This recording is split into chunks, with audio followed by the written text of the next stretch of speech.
Everybody, all right, we got some windshield time today.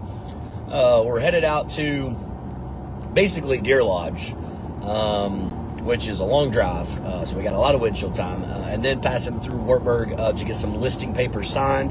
Headed to Deer Lodge actually to look at a new home on some acreage. I can't remember the exact acreage. I want to say it was between 10 and 15, so that'll be probably coming up here in the next week or so.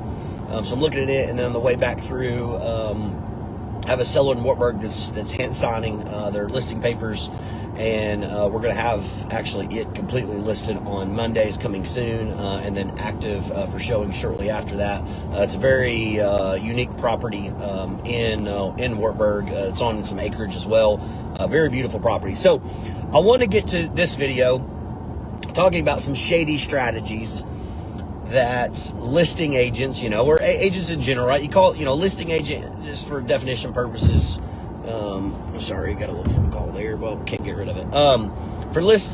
For purposes, listing agent, right? That's who basically represents a seller, and a buyer's agent, quote unquote, represents a buyer, right? So that's for definition. So, when people go to sell their home, I've said this in many videos, I think they should interview multiple agents. I do appreciate when people, call me out and say, hey, we want to go with you no matter what, and trust me and do all that. I greatly appreciate that. I know what my intentions are, and I feel confident in my ability and then experience, and let alone the results that we've given people, that I know that I can, I'm going to do everything I can to help you. But in general, I don't care at all if you are shopping other agents. I will encourage you, hey, you're not going to hurt my feelings whatsoever. Now, you tell that to other agents, they're going to get pissy. They're going to get pissed off. They're like, I don't want to waste my time, blah, blah, blah. I don't want to do this. You're just trying to get me to lower my commission and all this stuff. Who cares? This is your home or your land, and you pick the one that's going to work best for you. I walked into a listing appointment about a week ago, and as the other agents in there, and they were leaving, I was walking in, I shook their hand, I said, hey, and I won the listing. But I want to get in this video because actually the seller in Wartburg was a seller that I went and met with, almost feel like 9 months ago at this point, and did not win the listing. They actually went with another agent. And this seller recently called me because their contract finally expired. That listing agent would not basically allow them to get out of it without paying fees and penalties, which is their right. It is a contract. I get it. I see both sides of it, right? I see the real estate side of people. You waste your time, money, energy on marketing it, and who knows maybe how many showings you had to go and do out for buyers that didn't have agents. So I get it, and hold people accountable to a contract they sign, but also I'm going to always put myself in the consumer's shoes, and I'm going to feel like we do everything based on what we feel is best for the consumer. And sometimes, it bites us in the ass, and people take advantage of us and they screw us over. Part of it. But I feel like we win more times, and good karma, I feel like, always works its way back to us. So this situation, he obviously shopped lenders. It's a gentleman that his son was very involved. Actually, his son is who contacted me. And again, everybody knows I'm Coalfield and local to Morgan County. Know the area very, very well. Probably do more real estate in Morgan County than any other agent. So know the area very well. I live in Knoxville now, but they end up going with another agent who's extremely successful, well-known, more Knoxville-based. I don't know that they've ever even closed the deal in Morgan County. I know for sure that they know very little about it because, again, they're, a Knoxville born and raised person. But we have mutual friends, and I don't have anything bad to say about the agent because they're success, and I haven't really ever done a deal with them to know good or bad. But when this seller called me, I had these numbers saved, of course, and he called me and said, Stephen, here's the situation. I'm going to paraphrase a little bit. He was like, hey, I messed up and I want to apologize. I'm like, you didn't mess up. I looked at the listing. I was like, man, they did a good job with photos. They did a good job public remarks. There's nothing. They did a good job posting all the documents. I was like, they did a good job. There's nothing here that I see that they did that prevented your home to sell that was on paper. And I can't say that a lot. A lot of listing agents do a shitty job with photos, with public remarks, with documentation, with getting, questions answered and things on the back end that makes the buyer's agent's job really easy and everything right there. They did a good job. And I told him that. I said, so there's nothing to be sorry with. You went with a person that was successful. Didn't have as good numbers as us, but successful. And but he's like, no, I want to apologize. He was like, they were extremely pushy. They were extremely salesy, and pushing me to basically sign and do all this and promising me all this stuff. And I felt that they would be that way with buyers, and push them along. And I felt that was, what I needed to kind of sell my house, because it's a unique house. It is. It's not a house that's an easy sell by any means. And I had conveyed this in my listing appointments, because I want to set expectations that are truthfully. Last thing I want to do is set unrealistic or unreasonable expectations, and then you're mad at me and you're pissed off, and you want to cancel anyways, and nobody wins there. So I'd rather tell people, and that's generally what I do. I tell you the negatives. Here's our what we got to overcome. Here's our problems. Here's what buyers are going to say. Here's what buyers are going to say. Like, we got to be prepared for this, and have plans for how we overcome these situations. So he's telling me all this, and he's like, and come to find out, obviously most buyers, 98% of all of your showings when you're a seller are going to be with buyers agents and their clients. So we as listing agents can't even contact the buyer. So how can we be pushy? How can we be salesy, right? You can't do that to another agent if that's at least somewhat got a decent IQ level. You can't push another agent to tell them their client to buy it. It doesn't work like that. So it didn't really convey basically the pushiness. The aggressiveness resulted in kind of probably pressuring them a little bit more. And I get the logic behind what the seller was thinking, right? Oh, this person is, they're pushy, they're salesy, they're going to do a good job in doing this. But they do that to get the listing. They do that to get you to sign on the dotted line. And almost every time, these agents, once you sign the dotted line, some of them, good luck getting a hold of them, right? They're terrible at communication. They don't respond, evenings, weekends, and they take time off and everything. And I just got off a vacation, which I worked the entire time. And again, I always call it workcation. Happy to do it. But I'm never leaving anyone on red. There are times where my responses may be delayed, but I'm working. So, I wanted to make this video to talk about some of the shady things that people do to kind of trick you into signing that you need to be aware of. And you need to think twice on it, because if an agent's coming out there and all they're doing is just telling you all the greatest things and promising the world and bringing this, iPad presentation or these listing presentations, just know that is most likely a bought and paid for sales script that is trained and worked on the back end. They're prepared for your objections. They're prepared for what you're going to say. They know how to overcome them. Like, they're ready. They're trained at. We bring no paperwork to our listing appointments. Even if you said, Steve, I want to sign today, I don't have anything. I don't have anything drawn up. We got to go back and draw it up. No iPad presentation, no fancy stuff, no comps to show this, that, and the other, right? We go out there and meet you, figure out what's going on with your home, go back, run comps, and then send you over numbers. And literally in our conversation, I'm like, hey, once I send that over, questions, concerns, always holler at us. If it's something that you want to do, move forward, just let us know. We're happy to move forward at that point. We do no pressure, and people like that. That's what I like. And people tend to respect it. People tend to like it. So, although we don't do these just POS strategies, I want to make it aware of kind of some things that agents do. So number one, and so we've talked about this a ton. August of 2024, the rules changed on how commission is paid out. Listing agents can no longer publicly advertise or market what the listing basically amount is, and that is agreed upon to pay a buyer's agent. This has changed the way real estate is done. So now buyer's agents are asking for their fee to be paid into the initial purchase and sale of what the sellers want them to. This is 99.9% of how real estate is still done here in our greater Knoxville area. Again, market will shift and change this. So it'll shift and change, in my opinion, as the market does. But as of right now, sellers, if you want to sell your house, you better be prepared to pay the buyer's agent fee. It is what it is. So one of the strategies that they're doing now, and this is a result of the 2024 rule changes there in August, is they are now listing agent. And I wish I could get into more commission talk and what we do and how we do it and what other agents do and how they do it as far as numbers go. But it's very legally frowned upon for me to talk about this and use numbers. Why? I don't know. I'm not a legal expert, but this is what the legal people advise us to do. And so it is what it is. But what the number that you probably are used to hearing listing agents tell you, that was pre-2024, right? That number, now listing agents are telling you a number that is maybe half that, maybe a little bit more than half that.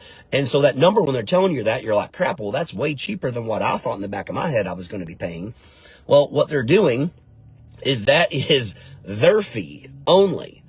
That does no longer include the buyer's agent fee. So although it sounds really good up front, great, man, this is less than the X percentage I thought I was going to pay.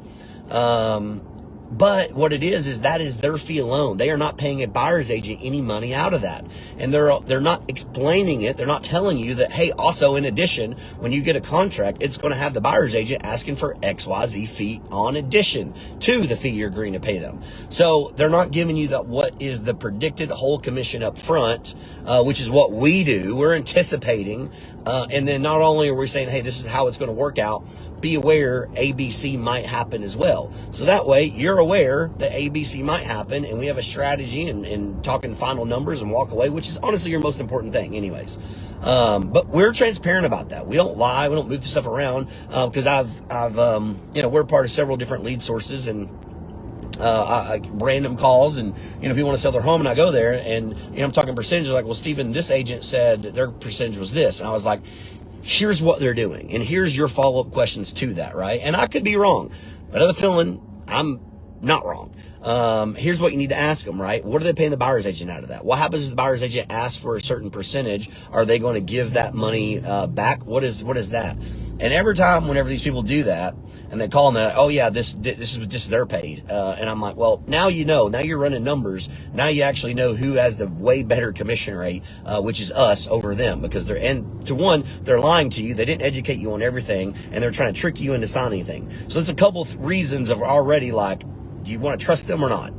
Probably not, right? They're trying to trick you a little bit. A little sleight of hand, a little bait and switch there. Again, technically, are they lying about anything? Probably not, right? Are they not telling you and creating expectations of the reality of what's going to happen and how the contract's going to go? Yes. That is where the sleight of hand, the shadiness is. It's because, again, is it a lie? No, they're just not telling you. Not telling someone something, doesn't mean you're lying. So that's one, all right, is they're not, they're giving you a lower commission than what you're typically used to hearing, but it doesn't include what the buyer's agent is going to ask for. That you need to kind of anticipate that. One of the oldest tricks in the books, right, is this agent's telling you your home is worth way more than what it is. Geez, I have so many examples. I've done previous videos on this where, I've went out and didn't win the listing, and then the listing was listed for, over a year, and it never sold, because, they listed it for an insane amount more than what I actually comped it, showed them proof of the comps, gave them the reality of it. But of course, sellers, you have emotion involved, and I own a house too, right? Do I think my house is better than my neighbor's house for whatever reason? Yes. But also I can step out of that emotion and look at what is the data, the facts, put myself in a buyer's agent's shoes, and a buyer's shoes. What are they going to see? What are they going to see? That kind of being said, agents that are telling you your home is worth way more, one of my agents reached out to me, and I actually went with this listing appointment with her maybe 6 months ago or something, with people. We were helping them kind of look for another house / land to build. Went to their house. Big, beautiful house. And we ran comps for them, and I'm wanting to say comps are like maybe around 850, something like that. And they were basically like, no, we want to list for $1 million. I was like, well, list it for whatever you want, but here's what comps are. I helped our agent with that conversation. I wasn't actually the main contact with these people. Well, sure as crap, they actually, a couple months later, listed with another agent for like 1.2 million. Like, what are we doing here? Like, we can't do that. Now that home is down to like, I think it's down to like $1 million. The agent actually messaged me the other day. It's like, brought this up. And it was just kind of, a little bit for us, a little chuckle of a laugh. Because and it's been listed now going on 3-4 months, and they've dropped it 200,000, no movement. And again, I don't know the exact scenario of what all happened, how that all played out, but I always feel confident that we're telling. If anything, I want to be wrong. Majority of the time, if I'm wrong, it benefits the client, and I would rather be on the conservative side and be wrong and it financially benefit you because you got more money or something like that there. So worth more. The other thing with that, and this is a strategy, and you got to really, really watch some of these agents that don't use showing services. And sometimes they can still do it, right? And they have friends, right? As agents, we all have friends in the industry. We all know who we like working with, who's good to work with, who sucks to work with. Everybody has agents at their brokerage and agents on their team. You got to really watch for an agent telling you the home is worth so much more to get you to trick you to sign. And then what they can do is, whether they're paying them or it's just kind of a friendly, round robin of what they all do for each other, get under contract. And then there's what's called ghost showings, meaning that, they tell you there's showings when they're not, or they have their friends go out and do showings, and then anonymous feedback or the feedback is submitted, and it's always house is priced too high, no comps, and so generally, right, they're sharing this feedback, which then will drive your price down to a price point they can sell it. So they promise you the world up here, and then they basically do shady things, pretending they're showings or having their friends showings or other agents, and then the feedback is overpriced, so then you feel you naturally got to lower it down, and then you get it to a point price wise that is maybe a sellable and what the price probably should have been, and then they sell it. That is a strategy. So just beware of that. So we use a showing service, and every single time that it is requested, you're going to see the showing company that is doing it, and then of course we always ask for feedback. Feedback's hard to get these days because of lawsuits, but we naturally do share that. Pulled over here. But that is a strategy that some of these shadier people, especially the ones that are promising you their house is worth more than what it is, use. Let's see. Not creating expectations. And really kind of that kind of covers a lot, right? But most of these listing agents, especially some that aren't like just crazy, really good and experienced, not creating expectation on what loan types your home qualify for, what repairs, maintenance that you should be doing that buyers really consider and want to know.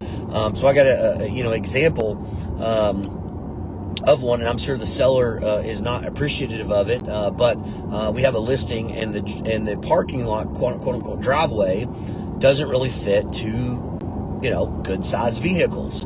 And I told them right before we listed, I was like, you guys need to fix this. It's like, oh, we can fix it in the middle of a contract or at the end.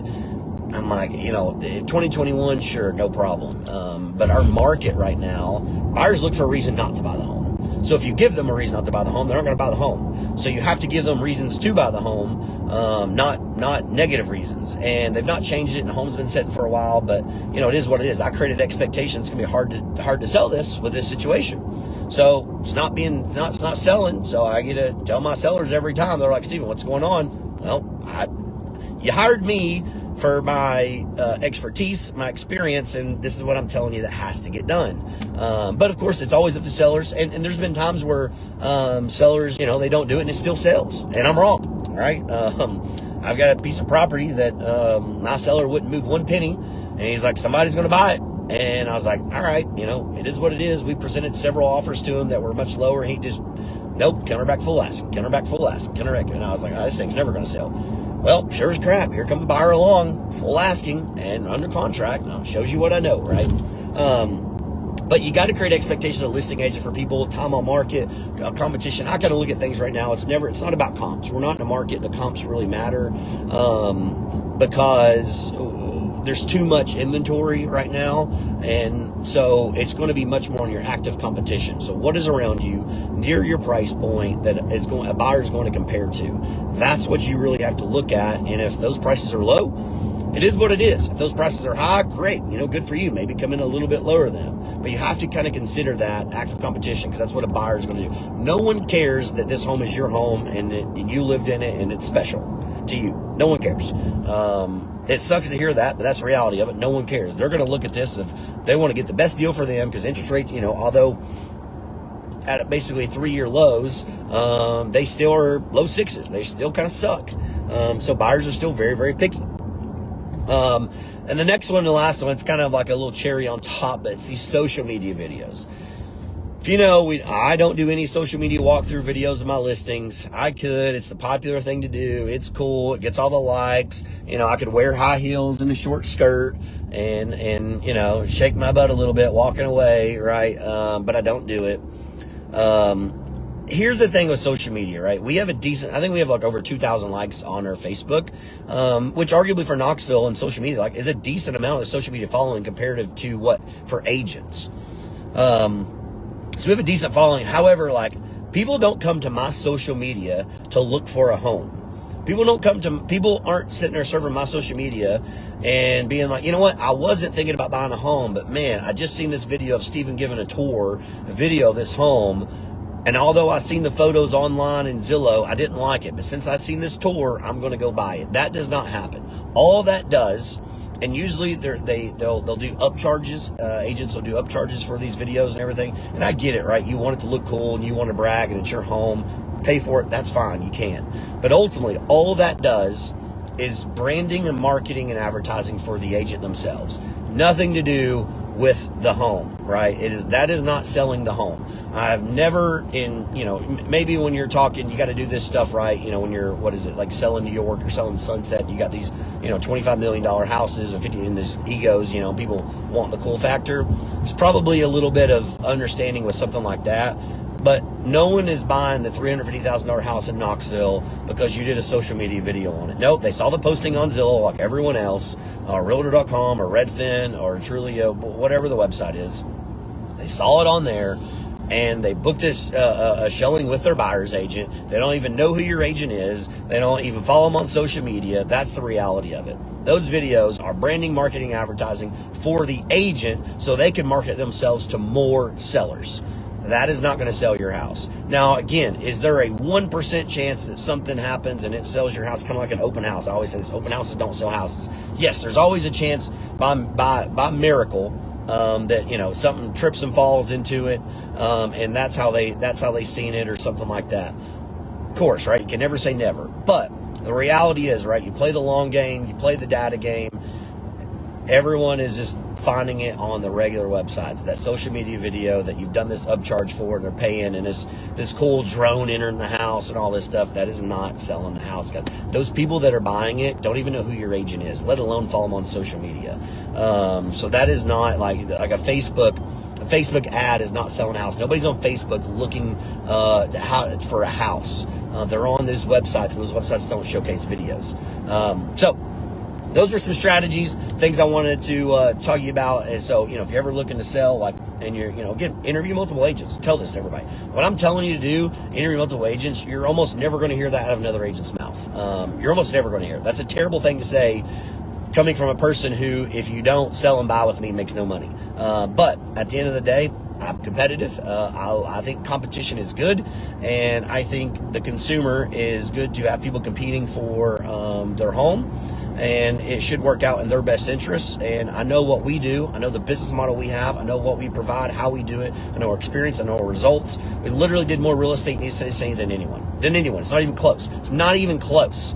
And we're only growing. We're growing because of the way we do business. People appreciate it. People respect it. We're honest. We're upfront. We're transparent. We got to rip the Band-Aid off sometimes and give you bad news. We try to be 2 or 3 steps ahead to solve the problems. And a lot of times we're solving problems and making things happen on the back end that you don't even know, because we've anticipated. We're already ready for it. We already know how to solve it. So therefore, we don't want to stress you out.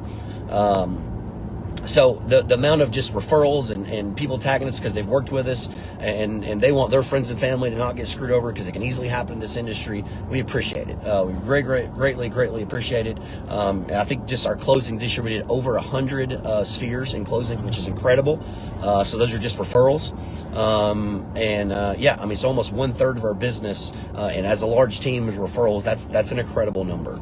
And that number is only going to grow. So appreciate it. And as always, guys, if you have questions, holler anytime.